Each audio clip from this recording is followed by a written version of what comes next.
Young Rodrigo Roa Duterte.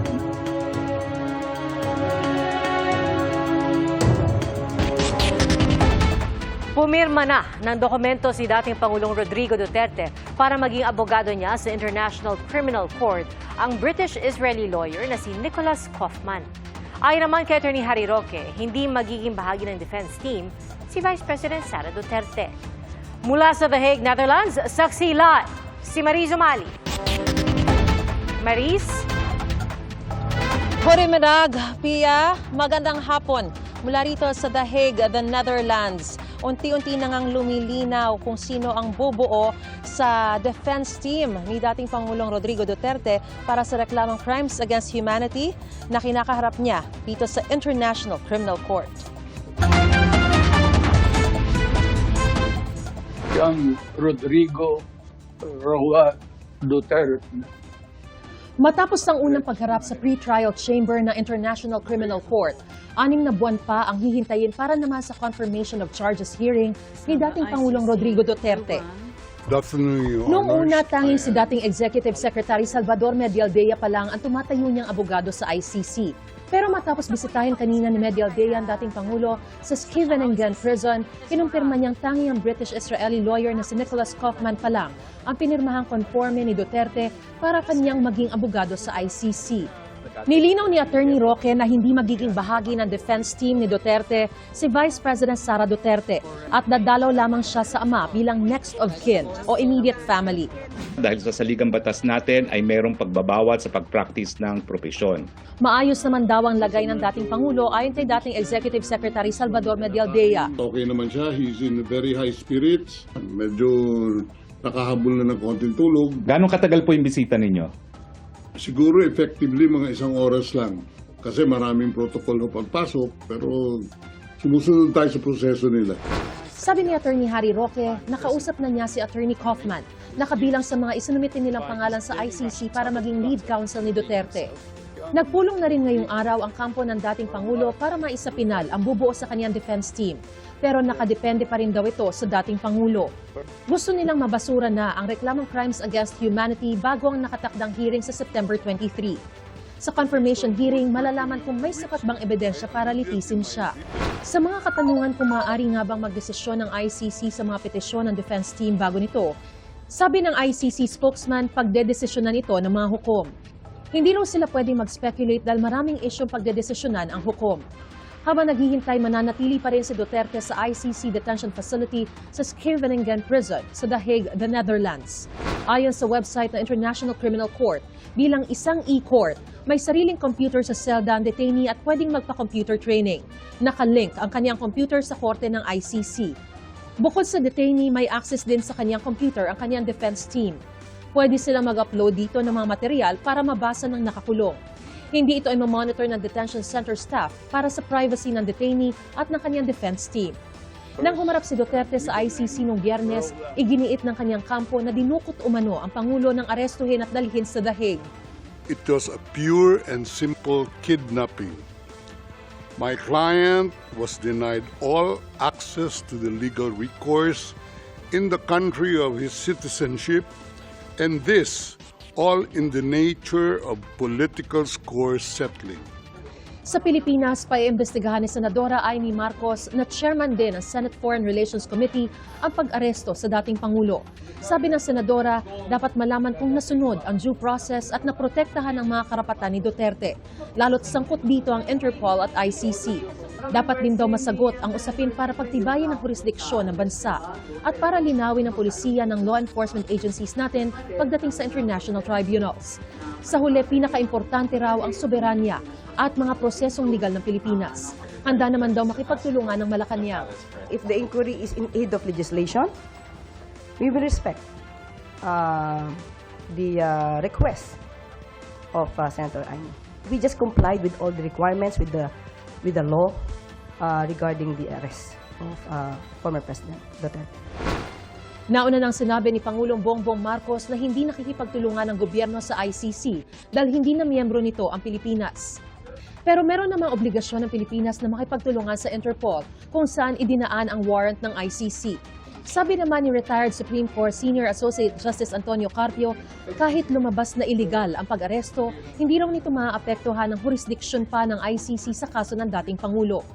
The ICC has nothing to do with the illegal arrest that was done by the surrendering state. So that has been the rule, no? In many cases already. Pag dineliver ka sa tribunal, kahit na you are illegally arrested, the tribunal will not inquire how you were arrested. Basta andoon ka na, they will assume jurisdiction and try you. Sa tanong naman kung posibleng maiwasan ni Duterte ang prosekusyon, It's very difficult for Duterte to get out of that because these are insider people. They have personal knowledge. They were the ones who did the killing for him. So how can he rebut that? No? Pia, umaasa si Attorney Harry Roque na bukas ay makakabisita na siya rito sa Scriveningen Prison para makita ng personal itong si dating Pangulong Rodrigo Duterte. Mamaya namang alas 6 ng gabi oras dito sa The Hague ay magdaraos ng isang commemorative prayer and candle lighting program ang ilang mga grupo sa ICC para hilingin ang hustisya at katarungan para sa mga biktima ng extrajudicial killings. At mula rito, sa The Hague, the Netherlands, para sa GMA Integrated News, ako si Mariz Umali, ang inyong saksi. Papayagang manatili sa Senado si Senador Bato de la Rosa sakaling ipaaresto rin siya ng International Criminal Court. Ayon po yan kay Senate President Cheese Escudero. Saksi, si Mab Gonzales.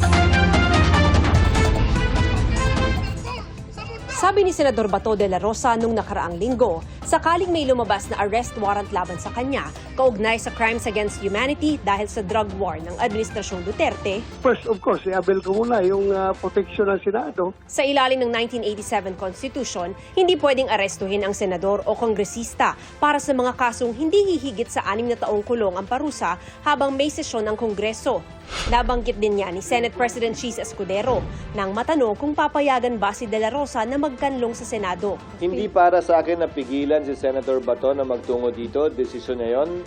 Pero ang hangganan siguro noon ay hanggang makakuha at klaro na kung anong magiging pasya ng korte kaugnay sa kanyang pag-avail ng kanyang judicial remedies na karapatan niya. Hindi nakabase sa batas, pero nakabase sa tinatawag na institutional courtesy. Hindi papayagan ng Senadong arestuhin ang sinumang miyembro niya sa loob ng Senado, lalo na kung merong sesyon. Nangyari na aniya ito nang ipaaresto si Nooy Senador Laila de Lima noong 2017 na isang araw munang natulog sa Senado bagamat kusa ring sumuko kinalaunan. Nangako rin ng Senado noong 2014 na hindi papayagang arestuhin sina dating Senador Juan Ponce Enrile, Senador Jinggoy Estrada at Senador Bong Revilla bagamat kusa naman silang sumuko kaya hindi na nagkubli sa Senado. Hindi naman nagtakda ng time limit ang mga nagdaang Senate President.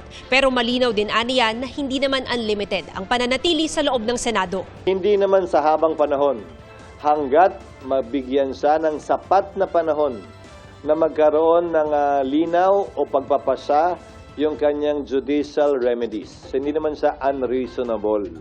May mga sitwasyon na yung senador mismo isinuko yung kanyang sarili makalipas ang 1 araw, 3 araw, 5 araw, 1 linggo, 25 araw. Ilang beses nabanggit si De La Rosa sa ICC Prosecution's urgent application para sa warrant of arrest laban kay dating Pangulong Rodrigo Duterte. Noong maging hepe siya ng Davao City Police noong 2012, ipinatupad daw ni De La Rosa ang tokhang kung saan ilan sa mga pinakiusapang sumuko ay inilagay sa drug watch list at kalaunay napatay. Sa estratehiya sa Davao, ibinatay ang Project Double Barrel na inilunsad noong maging hepe ng PNP si De La Rosa. Batay sa dokumento, dumami raw ang napatay, na inendorso naman daw ng administrasyon at isinama sa accomplishments na iniulat sa publiko. Nabanggit din ang isang talumpati ni De La Rosa sa mga drug addict sa Bacolod na nanawagang patayin nila ang mga drug lord at sunugin ang mga bahay nila. Pagdating ng araw, nalalabas yung warrant of arrest ko. Uhulihin ako ng PNP. Ito lang masasabi ko sa inyo. Ito lang masasabi ko sa inyo. Lahat ng ginagawa nila ay illegal. Ayon naman sa PNP, wala pa silang namomonitor na bagong arrest warrant mula sa ICC. Pagdating po doon sa procedure po ng pag-aresto ay kung maaari lang po is huwag nang pag-usapan. Basta ang sinasabi lang po, yung commitment lang po ng Pilipinas po sa pagsisilbi po ng warrant kung sakaling hihiling po yung Interpol po. Sir, so in theory, kung ako arresting officer, pangako na lang siya sa gate ng Senado. Hindi para sa akin na i-dictate sa kanila kung anong dapat at hindi nila dapat gawin. But that is theoretically possible. Again, within the premises of the Senate. Outside the gate. Labas ang Senado ron. Para sa GMA Integrated News, ako si Mav Gonzalez, ang inyong saksi. Hihiling ng asylum sa the Netherlands si Attorney Harry Roque para magsilbing legal counsel ni dating Pangulong Rodrigo Duterte. Itinutuloy siyang pugante ng House Quad Committee na iniimbestigahan ang pagkakasangkot umano ni Roque sa ilegal na pogo sa bansa. Saksi si Tina Panganiban Perez. Noong Biyernes, lumutang sa The Hague, the Netherlands, si Attorney Harry Roque para magsilbing legal counsel ni dating Pangulong Rodrigo Duterte. At kanina, inanunsyo niyang hihiling siya roon ng asylum. I'm filing formally for asylum here at the Netherlands. As soon as my application of asylum is received, I do have the rights to non-refoulement. Non-refoulement under international law means, number one, non-deportation until matapos yung investigasyon if I'm entitled to asylum status, and number two, non-prosecution for illegal entry. Pero legal naman ang pagpasok ko dahil meron akong visa. Nahaharap si Roque sa reklamong qualified human trafficking kaugnay sa Lucky South 99 Pogo sa Porac, Pampanga. Bagamat hindi pa umaabot ang kaso sa korte, kaya wala pang arrest warrant para rito. Pero merong arrest order na inilabas ang House Quad Committee Setyembre noong nakaraang taon laban kay Roque dahil sa contempt. May inisyo rin laban sa kanya na Immigration Lookout Bulletin Order. Kaya nagtataka ang mga miyembro ng Quadcom bakit nakalabas ng bansa si Roque na itinuturing nilang pugante. I'm sure gumamit ng passport niya pagdating niya dun sa Netherlands, and yung kanyang port of origin will definitely be reflected in his passport. So bakit hindi na-inform ang Bureau of Immigration tungkol dyan? O bakit walang aksyon ang ating Bureau of Immigration? So nagtatago nga siya pero doon, napaka-komportable siyang maglalakad, no? And hindi pa nga namin alam talaga kung from what country siya before Netherlands ang galing. Nakabinbin po ang aking petition sa Korte Suprema para ideklarang labag sa saligang batas yung investigasyon na ginagawa nila. Fake news po yung sinasabi nilang pugante ako dahil ang pugante po ay tumatakas sa isang arrest warrant na inisyu ng isang hukuman.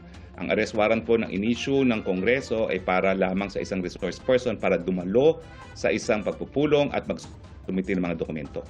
Nilinaw ng Quadcom ng Kamara na walang kinalaman ang contempt at detention order ng komite laban kay Attorney Harry Roque sa pagiging abogado niya ni dating Pangulong Rodrigo Duterte sa The Hague, the Netherlands. He was cited in contempt because of his failure to cooperate and attend and honor the invitation or respect the invitation of the Quad in the investigation in aid of legislation. So, yun ang kanyang, yun ang reason why na-contempt siya. Ang Malacanang sang-ayon na dapat maibalik sa Pilipinas si Roque. Mas maganda po siguro na i-challenge po talaga natin siya na siya po yung umuwi. Kasi di ba bring home FP Duterte. So siguro mas magandang isigaw po rin ng mga tao, bring home Roque. Sagot dyan ni Roque. I cannot come home. I have to defend my president. Hinihinga namin ang pahayag ng Department of Foreign Affairs at Bureau of Immigration. Sa gitna niyan, sinabi ng Quadcom na hindi sila makikipagtulungan sa International Criminal Court sakaling humiling ito ng mga ebidensyang nakalap sa mga pagdinig kaugnay sa extrajudicial killings. Well, if they can access the records in the social media platforms, let them do it that way. But asking the participation of the Quadcom, I'm sorry, but we cannot because we are not a member of the ICC.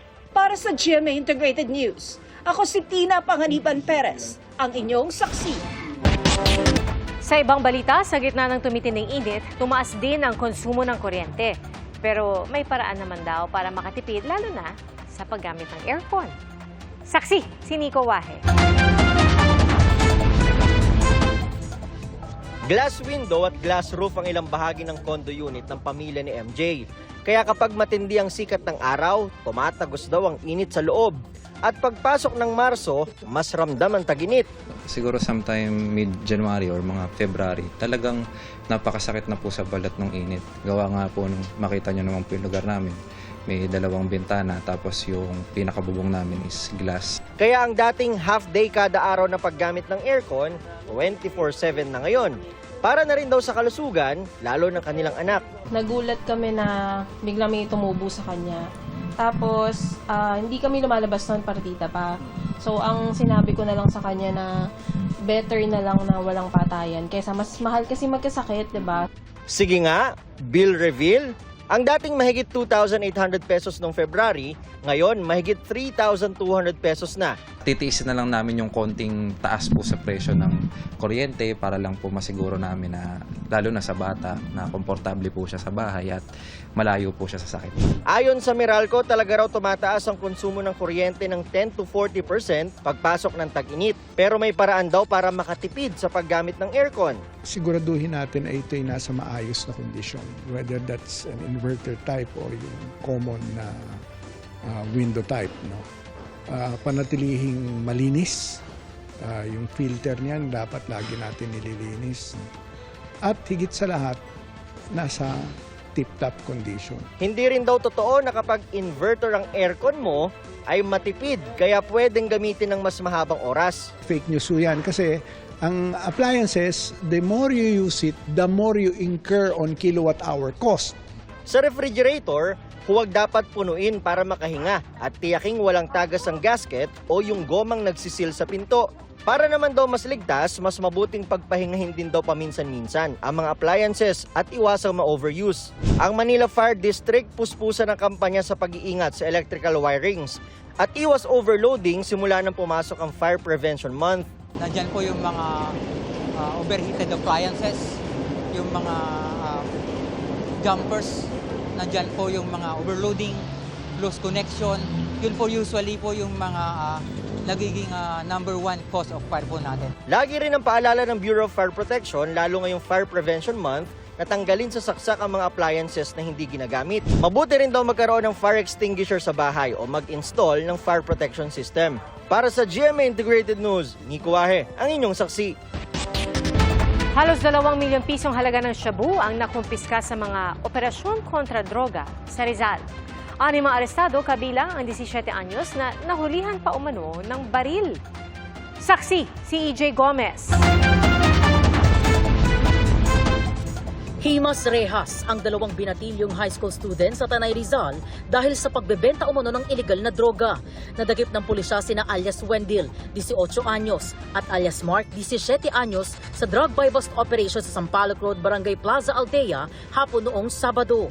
Narecover ng pulisya ang isang pakete ng hinihinalang shabu na may timbang na 200 grams at nagkakahalaga ng 1.36 million pesos. Ang menor de edad na suspect nahulihan pa ng baril at 5 bala. Since siya ay above 15 but below 18 years old, he will be referred to the local Social Welfare and Development Office for assessment, and hindi siya basta ma-exempt sa criminal liability. Giit naman ng 18 anyos na suspect na damay lang siya sa kanyang kaibigan. Aminado naman siyang nagbebenta ng droga. Sumama lang po ako. Damay lang po. Ilang beses ko po siyang pinigilan pero wala po, sabi niya. Iwala lang daw. For safety lang po. Yung baril. Nakukulong ang suspect sa Tanay Police Custodial Facility. Balik kulungan naman ang 41 anyos na si alias Angko matapos mahuli sa aktong nagbebenta ng illegal na droga sa Baras, Rizal. Nakumpiske sa suspect ang 25 grams ng shabu na nagkakahalaga ng 170,000 pesos. Ayon sa pulisya, online ang pagbebenta ng suspect ng droga na kanyang nakukuha sa Morong, Rizal. Ito po is binabagsak sa area po ng Baras ng mga 12 ng tanghali hanggang 1 ng hapon po. Mabilisan lang po yung transaction nila, binabagsak lang po, then siya naman po nagdi-distribute dito sa area po namin. Sa records ng pulisya, dati nang naaresto ang suspect dahil sa droga noong 2017 at nakalaya noong 2020. Hindi naman po ako nagbebenta. Nautusan lang po. Hindi naman po alam na ganun po laman yun. Laman lang? Nung pouch. Sa hirap ng buhay, gibit. Kaya tulak ko po. Sa Taytay, timbog sa kanila mismong bahay ang mag-asawang sina alias Raz at alias Toto sa ikinasang operasyon ng PNP sa Barangay Dolores. Abot sa humigit kumulang 30 grams ng hinihinalang shabu na nagkakahalaga ng 204 pesos ang nasa bag. Kinukuha nila yung kanilang binibentang kontraband sa kaibigan nitong lalaki, no, from Santa Ana, Taytay, Rizal, sa floodway.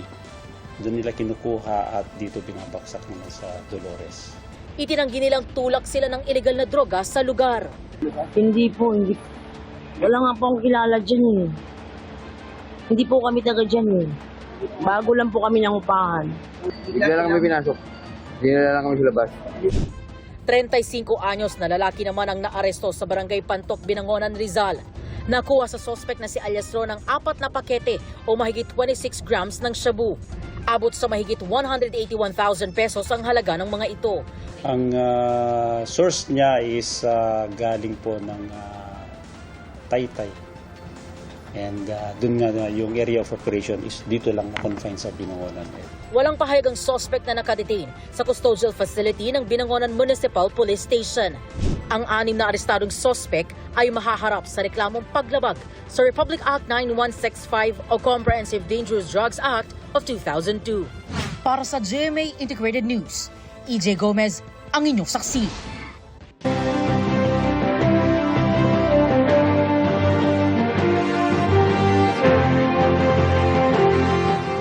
Limampu't-anim na araw bagong eleksyon 2025. Edukasyon at pagtaas ng pensyon ang ilan sa mga tinalakay ng mga kandidato sa pagkasenador sa kanilang kampanya ngayong araw. Saksi, si Sandra Aguinaldo. Nangako si Senador Bongo na patuloy na magseserbisyo sa abot ng makakaya. Si Senador Lito Lapid nag-ikot sa ilang bahagi ng Antique gaya ng Bugasong. Tinalakay ni Liza Masa sa Batangas ang mga banta ng quarrying operations. Sabi ni Kiko Pangilinan, ang pamumuhunan sa edukasyon, pamumuhunan sa kinabukasan. Para kay Ariel Quirubin, dapat itaas ang pensyon depende sa inflation rate. Paalala ni Benher Abalo sa OFW sa Singapore, exercise your right to vote. Tiniyak ni Bam Aquino ang pinalakas na batas sa libreng kolehiyo. Nakipag-meet and greet sa mga taga-Pasig si Senadora Pia Cayetano. Si David De Angelo, iginiit na dapat muling sumama sa ICC ang Pilipinas. Nag-ikot sa mga pamilihan sa Parañaque si Attorney Angelo de Alban. Patuloy naming sinusundan ang kampanya ng mga tumatakbong senador sa eleksyon 2025. Para sa GMA Integrated News, Sandra Aguinaldo, ang inyong saksi.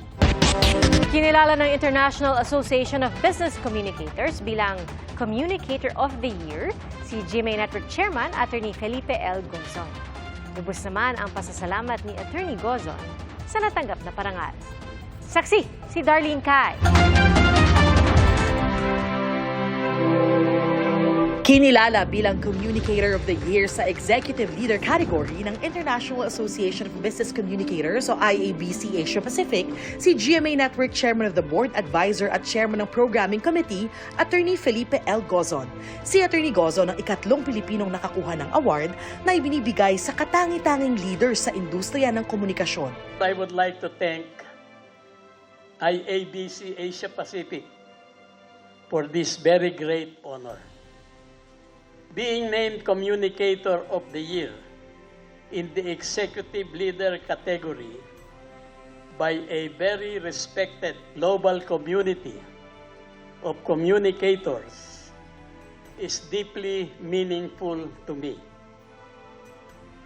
This recognition holds even greater significance in a year of convergence. The 55th anniversary of the IABC, the 75th anniversary of our company, GMA Network, and receiving this prestigious award at the age, my age, of 85. Ang IABC Asia Pacific ay isang organisasyon ng professional communicators mula sa iba't ibang industriya na layong tukuyin at ibahagi ang best communication practices sa buong mundo. Sa aming panayam, sinabi ni Attorney Gozo na may mga hamon na kinakaharap hindi lang ang industriya kung hindi ang buong bansa. There are many challenges now facing the network and we are trying to address them. But today, the problem is really fake news. How to be truthful in news reporting. Ati Gozon is an impressive individual. He's a leader that through his communication with his team, he inspired the people to recognise the importance of the Philippine culture. And it was, I think, this collaboration and this bringing these people together that made GMA what it is today. And for that we recognise the importance of his work and award him the Communicator of the Year. Para sa GMA Integrated News, ako si Darlene Gayang, inyong saksi. Mga kapuso, maging una sa saksi. Mag-subscribe sa GMA Integrated News sa YouTube para sa iba't ibang balita.